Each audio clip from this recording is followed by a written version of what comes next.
With the Crown Tundra expansion for Pokémon Sword and Shield now officially being released, fans have been combing through the new DLC non-stop to see all that it has to offer.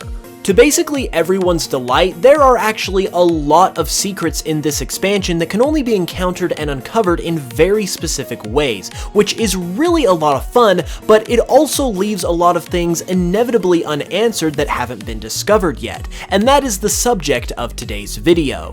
Today we are going to be talking about 5 unanswered questions in the Crown Tundra expansion for Pokémon Sword and Shield. Granted, some of them could receive an answer someday, however, some of them probably won't, and regardless, these are all immensely interesting and intriguing, which is why I wanted to highlight them today. There are of course going to be some spoilers in here if you haven't played the whole Crown Tundra yet, so keep that in mind as we go forward, and speaking of things that are immensely interesting and intriguing, that also applies to the sponsor of today's video, Ridge Wallet. Ridge Wallet is a wallet like you've never seen before that blows your average everyday wallet out of the water in every way imaginable. Not only do they hold up to 12 cards plus cash, they do so all while still being slimmer and sleeker than even a regular wallet when it's empty. I've had one for a while now myself, and to be completely honest with you, I would never ever go back to a regular wallet again. It's not just me who loves it though, because the Ridge Wallet also has 30,000 5-star reviews, comes in over 30 colors and styles, so you can find one that's just right for you. It has RFID blocking technology built in, so you can keep your credit card information safe. It has a lifetime warranty, so this will literally be the last wallet you ever buy, and if you don't like it for some reason, it even comes with a 45-day money-back guarantee. And not only is that a sweet enough deal as it is, but you can also get 10% off your order with free worldwide shipping and returns by going to ridge.com/hoops and entering code HOOPS at checkout. The link for that will be in the description. Thank you so much to Ridge for sponsoring the channel. Their support really makes a huge difference in me being able to bring videos like this to all of you, so be sure to show them some love and check them out with the links in the description. Maybe get one for yourself or one for a friend or family member for the holidays coming up. You will love it, I promise you. Alright, so the first thing we're going to get into here is actually a really interesting one, and that would be the case of Dynamax Calorix. In any of Calorix's forms, if you Dynamax the Pokemon, it will glow in a mysterious blue aura compared to the standard red aura for basically every other Dynamax Pokemon. No explanation is offered for why this is the case, and it doesn't affect Calorix's Dynamax state in any way that we can currently see. If you explore the Crown Tundra area, you will come across various ruined settlements that, when interacted with, will tell you the story of the Crown Tundra and its relationship with Calorix. In one of those entries, it states that after Calorix was brought back to health by the townspeople of the Crown Tundra, it emitted a dazzling blue light that allowed the crops of the Crown Tundra to grow, which caused it to be revered and respected as a sort of king. The entry states that maybe this is Calorix's way of showing its gratitude to the townspeople for the townspeople taking care of it, but it doesn't go into any further detail past this, and this entry does not equate to any sort of gameplay element as far as the actual Dynamax Calorix form is concerned. So overall, we really don't know what this blue aura means, or if it's going to mean anything down the line. It's very mysterious at this point, and we're just gonna have to keep paying attention to further details in the Crown Tundra as well as the future of Pokemon to see if this ever gets resolved. Next, we're going to get into a central figure of this expansion, and that would be none other than Peony.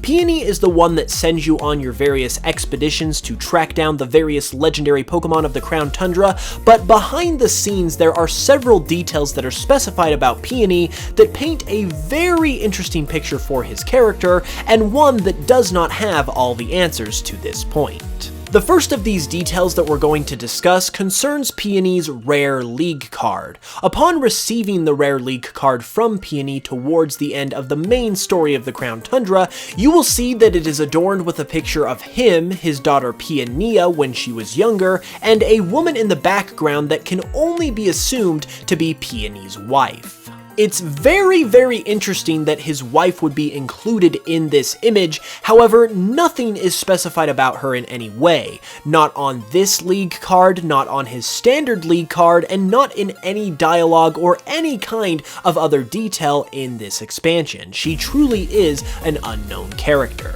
This probably doesn't and won't mean anything, but even still, it's really interesting that Game Freak included Peony's wife in this league card, only for her to never be mentioned outside of it. Moving along though, for our next unanswered question, we move away from the Peony family and look at the mysterious case of the Dyna Tree. The Dyna Tree is the giant tree that serves as the backdrop for the fight between the Galarian legendary birds and was featured heavily in the promotion for the Crown Tundra. However, now that it's come time to play the expansion for ourselves, the Dyna Tree doesn't really have any importance whatsoever. It doesn't have any direct connection to the Galarian legendary birds, and there are no other significant events that happen relating to it other than a weird sort of battle with a Dynamaxed Greedent. It also kinda seemed during the promotion of the Crown Tundra that the Dyna Tree had some sort of relationship with that mysterious dead tree that sat atop the mountain inside that building,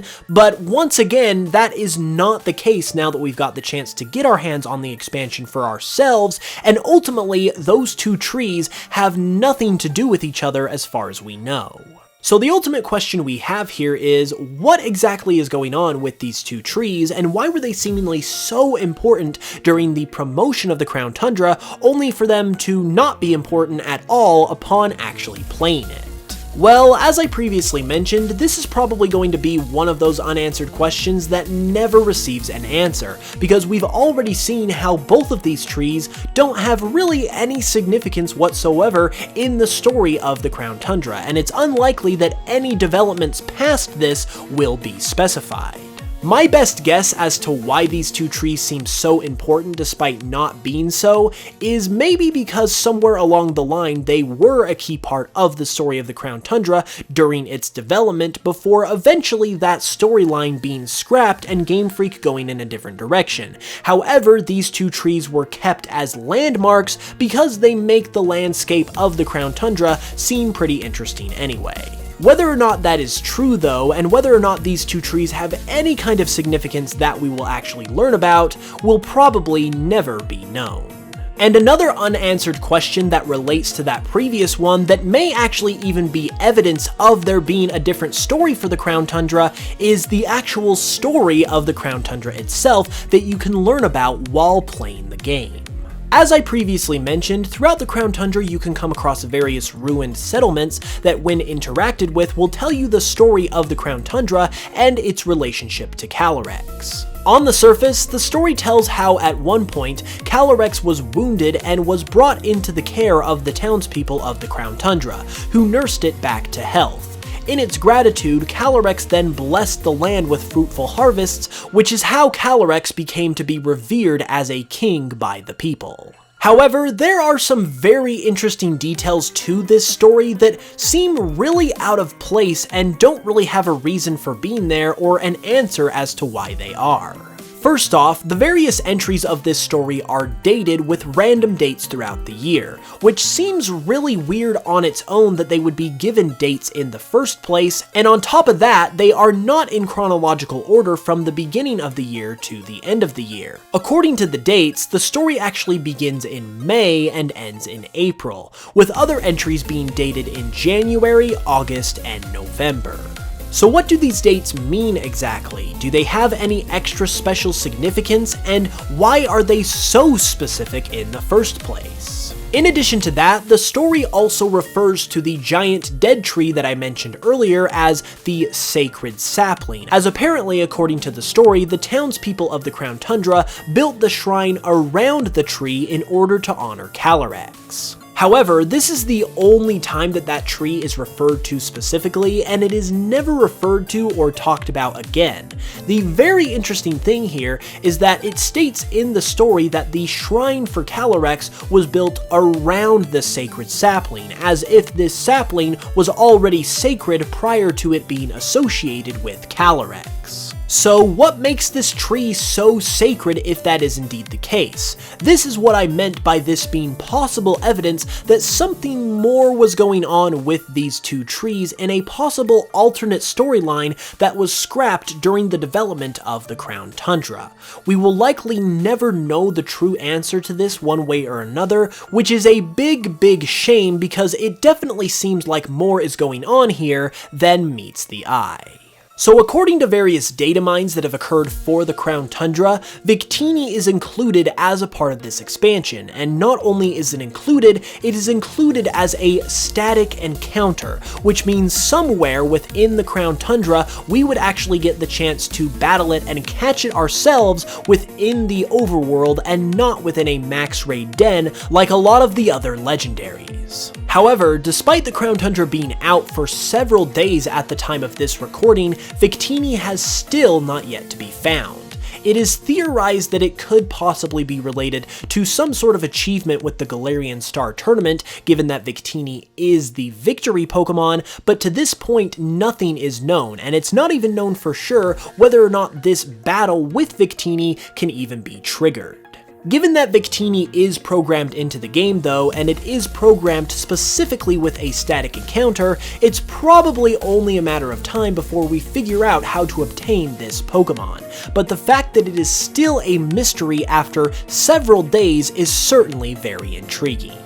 All in all though, what do you guys think of these unanswered questions? Do you think we will actually get answers to some of them in the future, or do you feel like they're intentional mysteries that are supposed to be left unsaid? Let me know in the comments below, and be sure to give the video a like and subscribe if you're new for more Pokemon content all the time. I'd also like to give another shout out and thank you to Ridge Wallet for sponsoring the channel. Be sure to check them out and show them some love with the link in the description, because their support really helps out the channel a lot and helps me to bring videos to you guys just like this. With that being said though, I will be back very soon with another video, so until then, as always, I love you guys very much, and I will smell you guys later.